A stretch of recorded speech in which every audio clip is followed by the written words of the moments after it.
convite aqui para a participação do Visão Crítica e começo com o Trosser aqui no nosso estúdio. E coloco ao senhor o seguinte, eu sei que nós estamos no calor da hora, é difícil a gente saber o que vai acontecer amanhã, mas em termos de economia internacional, quais as preocupações principais que esse conflito traz nesse momento histórico? Bom, se esse conflito acabou, se foi a guerra dos 12 dias, eu acho que nós estamos melhor agora. Quando você tinha ameaça do conflito, é algo que te preocupava. Se o conflito acabou, quer dizer, nós estamos melhor que antes. Mas não se sabe, se acabou, você tem dois regimes assim belicistas, né? Então a chance de você ter um acirramento dos problemas existe. Hoje, né, assim, o preço do petróleo despencou, depois disso todas as bolsas dispararam, né? O que é mais provável que você tenha é que você tenha mais volatilidade nos preços do petróleo.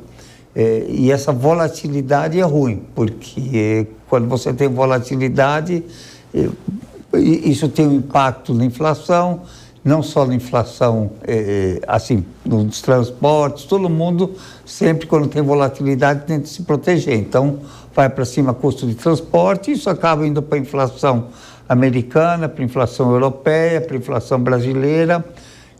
Mais inflação são os juros mais altos, né? Os juros do mundo como um todo estão subindo, né? Então, juros mais altos é perigoso. Então, eu diria, mas assim, o primeiro impacto eu diria isso. Eu diria, por enquanto, os mercados estão otimistas a esse respeito. O professor Paulo Velasco, eu colocaria para o senhor a seguinte questão, como em termos de relações internacionais, né? Essa guerra já tem até nome, o que é raro, guerra, segundo o presidente norte-americano, dos 12 dias. E já tem até uma declaração, ao menos de trégua momentânea, ninguém sabe até quando, e provavelmente não se sabe se haverá um acordo, porque sequer declaração de guerra houve de parte a parte, o que também me parece uma coisa sui generis, pelo que eu pouco conheço dessa questão. Eu pergunto ao senhor, nesse momento que nós estamos vendo agora, o que é possível dizer em termos de geopolítica e das repercussões internacionais desse conflito entre Irã e Israel? Em primeiro lugar, Marco, agradeço o convite, é um prazer participar aqui do programa. Acho que a primeira conclusão óbvia, né, é a fragilidade do Irã. O Irã revelou, ao cabo destes 2 dias de conflito, uma vulnerabilidade muito importante do ponto de vista militar, um país praticamente sem capacidade de defesa antiaérea, né, o que permitiu a Israel controlar uma parte importante do espaço aéreo iraniano e fazer ali sobrevoos, né, e ataques com grande facilidade, sem qualquer resistência por parte do Irã.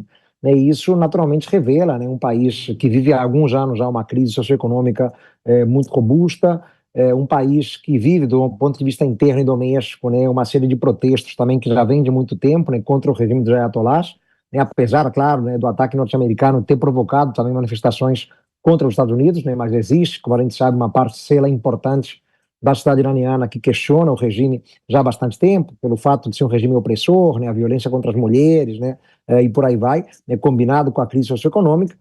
E o Irã também é um país que tem perdido, né, muita força do ponto de vista geopolítico, Marco, por conta, né, da fragilidade de parceiros ali do entorno regional medio-oriental, o enfraquecimento do Hezbollah após os ataques de Israel no ano passado, o enfraquecimento do Hamas, né, depois desse período todo de guerra, desde outubro de 2023, o enfraquecimento dos Houthis no Iêmen, né, atacados, né, pelos Estados Unidos, né, de maneira importante desde o início deste ano, a queda do Bashar al-Assad na Síria, né, o Assad era um alauíta, né, aliado do regime dos ayatollahs no Irã. Então, o Irã, claro, acho que o ator que revelou maior vulnerabilidade nesses 2 dias de conflito, apesar hoje, né, do presidente, né, Masoud Pezeshkian, né, ter falado em vitória iraniana, em resistência do Irã, né? Certamente isso é uma retórica vazia, né, porque o Irã ele sai muito mal, né, desse cenário, né, em termos de força, em termos, né, de projeção, de envergadura, né, e musculatura militar. Israel, né, mostra aí mais uma vez, né, a importância do seu poderio militar, do seu poderio bélico, conseguindo fazer, né, ataques importantes, sofrendo, né, muito menos, né, com o revide, a resposta iraniana, por toda a sua capacidade de defesa, né, mas acho que o ator-chave nisso tudo são os Estados Unidos, né, geralmente, né, esse é o player fundamental nas questões do Oriente Médio, né, para bem ou para mal, né, mas é sabido que o Trump não queria uma guerra prolongada ali, né, entre Israel e Irã, né, e deixou muito claro, né, que depois do ataque ali no sábado contra as armas nucleares, né, era importante que as duas partes encerrassem as tensões, né. O Trump, como a gente sabe, ele se elege no ano passado, né, falando mais uma vez, né, em America First, Estados Unidos primeiro, né, e isso naturalmente apontava para os Estados Unidos que se desengajaria, né, de conflitos internacionais mundo afora e não tinha interesse certamente em participar, né, de uma guerra prolongada ali entre Israel e Irã. Então, foi um ataque pontual no sábado contra as centrais nucleares, né, que pelo visto não foi um ataque tão devastador, né, quanto afirmado pelo Trump, né, muito do que o Trump fala a gente não pode descrever, né, a gente sabe que ele fala depois, ele próprio volta atrás em muitas questões, né, mas nesse ponto sim, né, é claro que ele não tinha interesse, né, em se engajar numa guerra e numa guerra prolongada, né, porque parte da sua base de apoio trumpista, né, isolacionista, não queria Estados Unidos nesse conflito, embora houvesse outros, né, neoconservadores, falcões, né, que até queriam. Mas acho que o player decisivo para cessar fogo foram os Estados Unidos. Com relação, né, a prognósticos, Marco, né, o Oriente Médio é uma área instável por definição, né, não dá para dizer, né, que esse cessar-fogo vai perdurar por muito tempo, né, eu particularmente sou cético, né, sempre que se pensa em relações de Israel e Irã, né, a tendência é de hostilidades, né, é de incerteza, né, é de antagonismos que podem voltar a resultar, né, nos próximos meses, né, ou até mesmo semanas, em algum tipo de rusga, algum tipo de confrontação mais uma vez, como já vimos no ano passado e voltamos a ver agora nestes últimos 12 dias. Perfeito. Professor Paulo Fedman, em termos econômicos, né, eu sei que nós estamos, como eu disse anteriormente, meio no calor da hora, mas as repercussões iniciais, alguns chegavam a recordar a crise de 1973, faz tempo, foi o primeiro choque, depois tivemos um segundo choque do petróleo no final da mesma década e teve efeitos enormes na economia internacional e no caso brasileiro também. Nós não sabemos efetivamente, como o próprio disse o professor Velasco, o que vai acontecer, se realmente chegamos a um momento de paz ou se teremos daqui a pouco novos conflitos. Apesar disso, eu perguntaria ao senhor, em termos econômicos, o que é possível esperar do que poderá acontecer dentro de algumas hipóteses de trabalho que nós, como os pesquisadores, sempre fazemos, mas no campo econômico, que reflexos isso poderá ter na economia internacional? Boa noite, Vila. Muito obrigado pelo convite. Veja, como você mencionou, há 50 anos atrás tivemos as primeiras crises do petróleo, mas o mundo mudou muito nesses 50 anos. E o que acontece é o seguinte, diversas crises aconteceram, principalmente nos anos mais recentes, tivemos crises importantes que pareciam que iam demorar e que iam afetar muito a economia mundial, mas que, no final das contas, não aconteceu. Então, por exemplo, tivemos uma refinaria que explodiu há pouco tempo atrás, no Oriente Médio, houve uma preocupação geral, as bolsas caíram, na época o dólar se valorizou, agora não sei se diante do que está acontecendo nos Estados Unidos, não sei se o dólar voltaria a se valorizar, mas o fato é que mesmo todas essas crises que acontecem, envolvendo petróleo, refinarias de petróleo, principalmente naquela região, elas acabam terminando em poucos dias. E o mercado volta ao normal muito rapidamente. Então, eu acho muito difícil que venhamos a ter crises como aquela que tivemos em 1979, se eu não me engano, que decuplicou o preço do petróleo e dos combustíveis, né? Foi uma coisa inesquecível para quem, como eu, vivia aquela época, porque aquilo provocou com que o mundo todo tivesse que se preparar para novas crises, e inclusive os países não fabricavam automóveis econômicos. E justamente uma das razões do sucesso do Japão é que o Japão era o único país do mundo que naquele momento fabricava carros muito econômicos. A indústria automobilística japonesa, com isso, explodiu pelo mundo e o Japão acabou se tornando a terceira maior potência do mundo. Eu estava muito longe disso há 40, 50 anos atrás. Então, veja, o medo de que o preço do petróleo suba muito é uma coisa antiga, mas que agora deixa de existir. Por quê?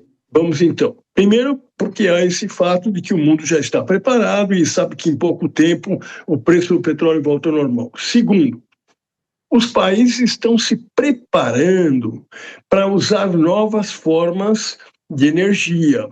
E o petróleo e a gasolina vêm sendo muito condenados, isso há 10 anos atrás, pelo menos, quando saiu o Acordo de Paris, que estimulou fortemente os países a que abandonassem o uso do petróleo para evitar as emissões de CO2, porque descobriu-se, e isso também é mais recente, isso tem cerca de 30 anos, descobriu-se que o CO2, a emissão de CO2, era muito nefasta para o ambiente e a principal razão do aquecimento global. O Acordo de Paris, então, pediu aos países, mais de 100 países, que diminuíssem as suas emissões. Infelizmente, os Estados Unidos saiu do Acordo de Paris agora. Mas, de 2015 para cá, quando do Acordo de Paris, que está fazendo exatamente 10 anos agora, vários países começaram a tomar providências importantes para abandonar o petróleo. Países como a Noruega praticamente abandonaram completamente, um grande produtor de petróleo que praticamente deixou de produzir petróleo. Isso aconteceu em vários países europeus que passaram a proibir o uso de petróleo, gasolina, para diminuir as emissões. O Brasil é um dos países que melhor se preparou para isso. O Brasil hoje é um grande produtor de energia solar, um grande produtor de energia eólica, que nós estamos nos preparando justamente para diminuir o uso da gasolina. Temos uma riqueza incrível, que é o etanol. Quer dizer, digamos, no caso de que haja um conflito, eu acho impossível, mas é um conflito muito sério que acabe com o abastecimento de petróleo no mundo, o Brasil não será muito prejudicado, porque o Brasil, felizmente, tem esses recursos naturais e tem o etanol. O etanol no Brasil é uma realidade incrível, porque todos os postos de gasolina do país abastecem com etanol, todos os carros brasileiros estão preparados para usar o etanol. Isso é único no mundo. Agora, então, por tudo isso, na minha opinião, o mundo caminha para abandonar o petróleo. Está andando mais devagar do que nós esperávamos, principalmente porque alguns países, como a Rússia, resolveram não aderir a isso. Né? Abertamente, a Rússia declara que ela não vai abandonar o petróleo. Lamentavelmente, mais recentemente, o presidente Donald Trump falou algo parecido. E ele elogiou os produtores de petróleo e ele acha que o petróleo tem que continuar-se a produzir petróleo, porque as emissões de CO2 serão resolvidas de outras formas, segundo ele. Como sempre, ele nunca fala as formas e diz que ele sabe que tem uma solução para acabar com as emissões de CO2, mas não diz qual é, como sempre. Mas era para estarmos, então, muito mais adiantados na redução de emissão de CO2 e deveríamos ter tornado o petróleo menos importante. Aconteceu um fato também muito importante, que contribui para essa continuidade do petróleo, que foi a invasão, quando a Rússia invadiu a Ucrânia. A Rússia invadiu a Ucrânia e tomou uma série de medidas para impedir que os países europeus usassem o gás natural, que ela era um dos grandes produtores. E com isso ela dificultou a vida de alguns países europeus, principalmente a Alemanha, que por conta disso entrou numa crise muito séria de 3 a 4 anos para cá. Que a Alemanha, diga-se de passagem, era um país que estava muito bem. Na época da Angela Merkel, era uma das economias mais desenvolvidas e avançadas do mundo, mas enfrentou muito bem a pandemia. Mas depois disso aconteceu a guerra da Ucrânia e a Alemanha, a França, vários países europeus se prejudicaram com a falta de abastecimento de gases, principalmente do gás natural e de outros derivados do petróleo. Então, tiveram que tomar providências e a velocidade de substituição do petróleo nessas economias também diminuiu. Então, o petróleo é uma incógnita, realmente, porque o petróleo é um problema e uma incógnita. É um problema porque ele é o principal emissor de CO2. O planeta precisaria eliminar isso. Mas, por outro lado, há países como a Rússia, principalmente, mas também alguns países árabes que dizem que não vão parar a produção de petróleo e não dão atenção para esses pedidos e para o Acordo de Paris, etc. Então, eu acho que aquelas crises que nós tínhamos, como você disse, nos anos 70, essas não vão acontecer mais, o preço do petróleo multiplicar por 10. O que nós vamos ter, eventualmente poderemos ter, na medida em que haja algum estremecimento no Oriente Médio novamente, vai acontecer o que aconteceu agora. O preço do petróleo sobe por um dia, ou 2 no máximo, mas depois ele passa a voltar ao normal. Eu tenho a impressão de que isso é o que a gente pode esperar. Portanto, em relação aos impactos sobre a economia mundial, desta vez eles praticamente não existiram. Sim.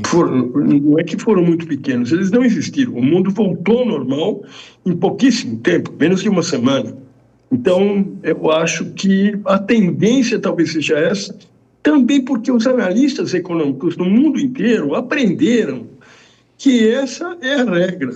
Não há que se temer eventuais conflitos que eles vão provocar crise, porque tem uma outra razão importante. O que o Irã anunciou no primeiro momento, que ele ia fechar o Estreito de Hormuz, por onde passa 20% do petróleo mundial, na hora se verificou que isso era um blefe. Sim. Porque se o Irã faz isso, ele vai prejudicar a si mesmo e vai prejudicar aos outros países árabes da região que precisam passar o seu petróleo por aquela região, pelo Estreito de Hormuz, para exportar. Isso seria uma espécie de suicídio econômico. Eles vão ser os maiores prejudicados. Para que eles vão fazer isso? E não fizeram. Então, e nem vão fazer outras vezes, porque quando há uma diminuição na produção de petróleo, pode subir o preço. Mas eles são os maiores prejudicados, porque isso gera uma diminuição do consumo, gera uma preocupação maior com descoberta de novas fontes de energia e uso de outras fontes. Então, não é interessante para os grandes produtores de petróleo que se criem dificuldades para o petróleo. Perfeito. Porque isso vai ser um grande estímulo para que se desenvolvam novas fontes de energia. Sim. Então, eu não acredito que nós venhamos a ter crises muito sérias no futuro próximo. Mesmo que haja uma extensão do conflito, o mundo já aprendeu que não se deve esperar por grandes aumentos no preço do petróleo. Perfeito. Trouxe